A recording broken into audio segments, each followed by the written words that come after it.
तो बघेल के ठिकानों पर ईडी की रेड को लेकर छत्तीसगढ़ के पूर्व डिप्टी सीएम टीएस सिंहदेव का भी बयान सामने आया है। क्या कुछ कहा है उन्होंने, आइए सुनते हैं। टीएस सिंहदेव जो उप मुख्यमंत्री हैं, पूर्व उप मुख्यमंत्री रहे हैं और कांग्रेस के वरिष्ठ नेता भूपेश जी की कार्रवाई के ऊपर जो कार्रवाई चल रही है ईडी की, इसको किस तरह से देखें?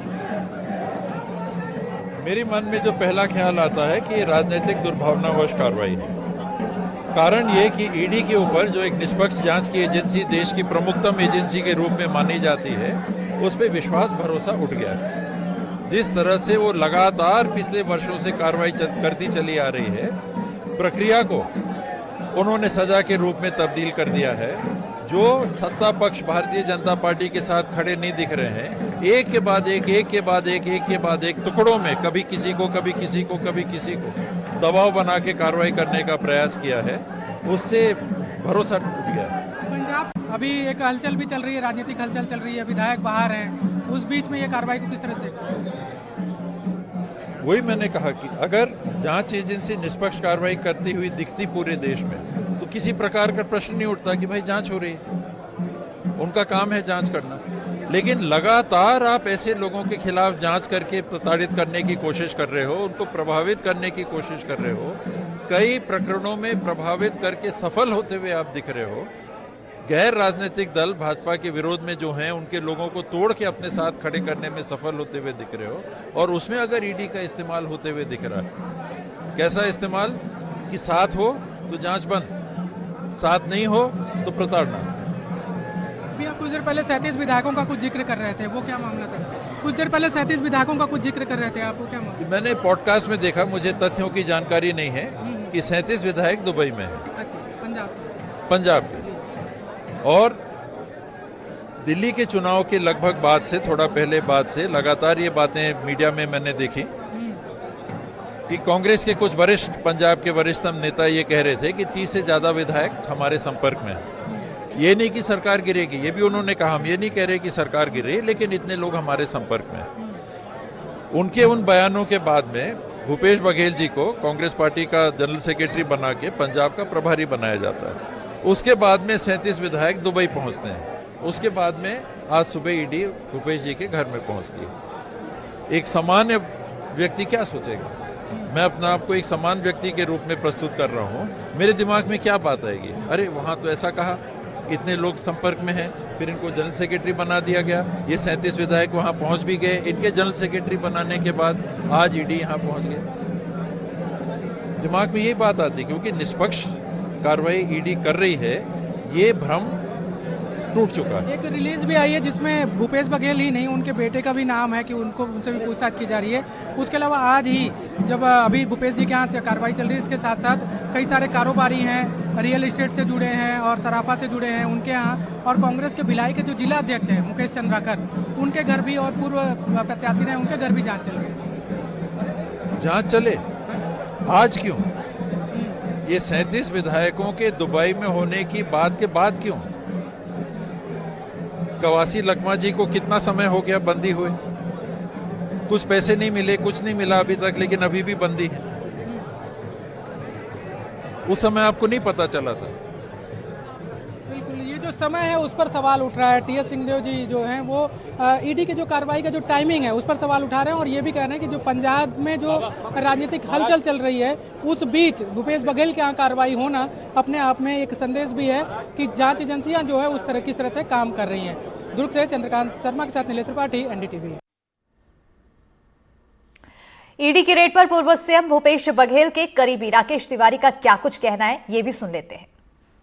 भूपेश बघेल और प्रियंका गांधी के काफ़ी करीबी राकेश तिवारी इस वक्त हमारे साथ हैं, जो कांग्रेस के वरिष्ठ नेता भी हैं। इनसे ही हम जानते हैं कि आखिर ये किस तरह से लेते हैं इस पूरी कार्रवाई को। सब लगातार जो है हम शराब घोटाले की बात कर रहे हैं, उसी के तथ्य सामने आ रहे हैं, ईडी भी पीछे पड़ी हुई है, क्या कैसे मानते हैं आप? आखिर शराब घोटाला किस प्रकार से, पॉलिसीज का है, किसका है? क्योंकि ये जो नीति जिसकी बात ये कर रहे हैं, ये रमन सिंह की सरकार ने नीति बनाई। अगर उस पॉलिसी में अगर गड़बड़ी है, तो इसका मतलब ये है कि रमन सिंह के शासनकाल से ये गड़बड़ियाँ चल रही है। उस समय किसी पे कार्रवाई हुई क्या? दूसरी भारतीय जनता पार्टी की फिर सरकार बनी गई, ये 1 साल से ऊपर होने को जा रहे हैं, तो उस नीति में बदलाव क्यों नहीं? अगर वहाँ पे गड़बड़ियाँ हैं, उसके वजह से घोटाले हो रहे हैं, स्कैम अगर हो रहा है, तो भारतीय जनता पार्टी उस योजना में बदलाव क्यों नहीं करती, उस नीति में बदलाव करने का काम क्यों नहीं करती। दूसरी बात, जिनके द्वारा जो गड़बड़ी की डिस्टिलरी के जो मालिक हैं, अभी कोर्ट के ने निर्देश दिया है कि उनके खिलाफ एफआईआर दर्ज होना चाहिए। जहाँ से शराब जाती है, जहाँ से जो बिक्री होती है, जहाँ पे गलत क्या नाम से स्टैम्प जो लगाए गए हैं, उनके खिलाफ कोई कार्रवाई नहीं। सिर्फ राजनीतिक रूप से बदनाम करने के लिए एक आदिवासी विधायक के खिलाफ कार्रवाई की गई और उसमें अनावश्यक रूप से भूपेश बघेल के जो है नाम को घसीटने का काम किया जाए। और ये जांच तो सीबीआई के द्वारा 2.5 से 3 साल से जो चल रही है, तो आज तक इसमें कार्रवाई क्यों नहीं की गई? अगर उसमें कोई तथ्य थे, कोई सबूत थे, तो 3 साल तक वो कहाँ थे वो सबूत, जो आज इस बात को लेकर यहाँ पे वो छापा मारने की कार्रवाई की जा रही है। तो ये भूपेश बघेल के को बदनाम करने के लिए, उनके परिवार को प्रताड़ित करने के लिए कि कैसे भी एन के प्रकरण जो है इनके खिलाफ जो कार्रवाई की जाए, क्योंकि राष्ट्रीय स्तर पे भूपेश बघेल जिस प्रकार से अखिल भारतीय कांग्रेस कमेटी के महासचिव बने हैं, एक बड़े राज्य पंजाब के प्रभारी बने हैं, अन्य प्रदेशों में जो है कांग्रेस पार्टी इनको जिम्मेदारी देती है, एक पिछड़े वर्ग के देश के प्रमुख चेहरे क्या नाम से बनकर भूपेश बघेल उभरे हैं, तो इनको डेंड करने के लिए, इनके नेतृत्व को बदनाम करने के लिए जो है इस प्रकार की साजिश भारतीय जनता पार्टी के द्वारा रची जा रही है। देखिए, अक्सर देखते हैं चाहे वो शराब घोटाला हो, कोल का भी तथ्य बात सामने आते हैं और तमाम तरह के महादेव ऐप का भी कहीं ना कहीं जिक्र होती है, तो क्या ये कांग्रेस पार्टी के लिए कहीं ना कहीं घातक साबित होने वाला है, क्या मानते हैं? बिल्कुल नहीं। ये इस प्रकार के बहुत से स्कीम गड़बड़ियां जो है के आरोप जो है लगातार भारतीय जनता पार्टी के द्वारा लगाया जाता है। बहुत से उस समय कांग्रेस की सरकार थी, बहुत से विधायकों के खिलाफ आरोप लगाए गए, जो भारतीय जनता पार्टी में शामिल बन गए, शामिल हो गए, उसके आरोप धुल गए। असम के जो मुख्यमंत्री जो कांग्रेस में जब थे, तब शारदा घोटाले का उनके खिलाफ स्कैम हुआ। भारतीय जनता पार्टी में शामिल होने के बाद सारे स्कैम गायब हो गए। उसी प्रकार से महाराष्ट्र के नेताओं के मामले के ले लो, उत्तर प्रदेश के नेताओं के मामले ले लो, बिहार के मामले ले लो, तो जो भी अपोजिशन में जो है उनको दबाव बना के ताकि वो पार्टी को छोड़ दे।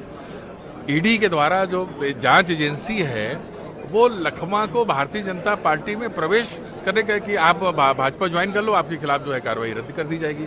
तो ये इस प्रकार की कार्रवाई की जा रही है, कोई शर्म आनी चाहिए इस प्रकार की जो कार्रवाई की जा रही है। तो इस प्रकार के आरोप जनता भी जो है देख रही है और इस प्रकार किसी भी प्रकार का असर कांग्रेस पार्टी या नेताओं पर नहीं पड़ेगा। तो बिल्कुल आपने देखा कि जो कांग्रेस के कार्यकर्ता हैं, वरिष्ठ नेता हैं, उनका कहना है कि भारतीय जनता पार्टी इन पर जबरदस्ती आरोप लगा रही है और कहीं ना कहीं कांग्रेस को बदनाम करने की कोशिश की जा रही है। आपको बता दें कि पूर्व मुख्यमंत्री भूपेश बघेल को पंजाब का भी एक बड़ा दायित्व दिया गया है, जिसके बाद उस मामले को लेकर भी कांग्रेस पार्टी का कहना है कि कहीं ना कहीं भूपेश बघेल को नीचा गिराने या नीचा दिखाने की कोशिश भारतीय जनता पार्टी के द्वारा किया जा रहा है। बहरहाल देखना होगा कि ईडी की कार्रवाई में किस तरह के तथ्य सामने आते हैं और किस तरह के डॉक्यूमेंट ईडी के हाथ लगते हैं। चंद्रकांत शर्मा, एनडीटीवी, दूर। और इसी पर ज्यादा जानकारी के साथ सहयोगी नीलेश त्रिपाठी हमारे साथ जुड़ चुके हैं। सीधा रुख करेंगे हमारे सहयोगी की ओर। नीलेश, जिस तरह से कार्रवाई देखने को मिली, तो वहीं दूसरी ओर कांग्रेस का विरोध प्रदर्शन, और जैसा कि अभी हमने बातचीत सुनाई अपने दर्शकों को, उससे यही नजर आ रहा है कि अगर ईडी की कार्रवाई से बचना है तो कांग्रेस का ऐसा कहना है कि अगर वो बीजेपी में शामिल हो जाएंगे तो सारी कार्रवाई खत्म हो जाएगी। बिल्कुल, देखिए जो आरोप लग रहे हैं वो अपनी जगह है, लेकिन एक ताजा अपडेट मैं दे दूं इस मामले को लेकर कि एक नोट गिनने की बड़ी मशीन इस गेट से, अभी भूपेश बघेल का जो निवास है वहां से ईडी की टीम जो है वो नोट गिनने की बड़ी मशीन लेकर गई है अंदर। यानी कि इससे ये संकेत लगाए जा रहे हैं कि बड़े पैमाने पर कैश जो है ईडी टीम को मिला होगा। इसी वजह से जबकि सुबह से कार्रवाई चल रही थी 7 बजे से, तो लगभग अभी 2:15 बजे के आसपास जो है 2:30 बजे के आसपास एक नोट गिनने की मशीन जो है वो लेकर अंदर गई है टीम। और इसके अलावा एक अधिकारी भी और आए हैं ईडी के, जो सुबह से टीम जांच कर रही थी, उनको ज्वाइन किया है उन्होंने, अंदर गए हैं और उसके बाद एक नोट गिनने की जो मशीन है वो अंदर पहुंचाई गई है। हालांकि जो ईडी के अधिकारी हैं या बैंक के कोई कर्मी हैं, इस पर अभी स्पष्टता नहीं है, लेकिन एक जो पर्सन है वो अंदर, उनको एंट्री दी गई दूसरे गेट से, और फिर इस गेट से एक नोट गिनने की मशीन, जो बड़ी मशीन थी, उसको लेकर अंदर जाया गया है। तो इससे ये संकेत मिल रहा है कि हो सकता है कि बड़े पैमाने पर कैश बरामद हुआ हो या कैश मिला है जिसकी गिनती की जा सकती है, या फिर कोई और रीजन है। ये जब तक ईडी आती नहीं है तब तक स्पष्टता नहीं होगी, वापस जब टीम नहीं आती है। लेकिन एक बड़ा अपडेट है, बाकी सुबह 7 बजे से कार्रवाइयां चल रही है और अभी आप एक नजारा देख लीजिए।